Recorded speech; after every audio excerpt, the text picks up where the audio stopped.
విషయంలో మొట్టమొదటి మనం చూసుకున్నట్లయితే శిల్పా శెట్టి, మన బాలీవుడ్ హీరోయిన్, మన తెలుగు సినిమాల్లో కూడా చాలా సినిమాల్లో యాక్ట్ చేయడం అనేది కూడా జరిగింది. అందరికీ సుపరిచితురాలు, అందరికీ తెలిసిన వ్యక్తి.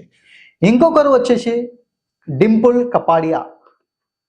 చూడండి, ఒక ఇద్దరు హీరోలు, కానీ ఏజ్ గ్యాప్ చాలా ఎక్కువగా ఉంది. వీళ్ళిద్దరికి కోఇన్సిడెంట్ ఏంది అనేది కూడా చాలా మందికి డౌట్ రావచ్చు. వీళ్ళిద్దరి మధ్య ఎటువంటి సంబంధం లేదు కదా, మళ్ళీ వీళ్ళ మధ్య ఏం జరిగి ఉంటుంది అనేది కూడా కొన్ని యాదృచ్ఛికాలు మనం చూసుకున్నట్లయితే మనం కొన్ని చూసుకోవచ్చు. శిల్పా శెట్టి యొక్క డేట్ ఆఫ్ బర్త్ని మనం చూసుకున్నట్లయితే 8వ తేదీ 6వ నెల 1975లో పుట్టింది. 8వ తేదీ 6వ నెల 1975. అదేవిధంగా డింపుల్ కపాడియా యొక్క డేట్ ఆఫ్ బర్త్ని కూడా మీరు చూసుకున్నట్లయితే 8వ తేదీ 6వ నెల, కానీ ఇక్కడ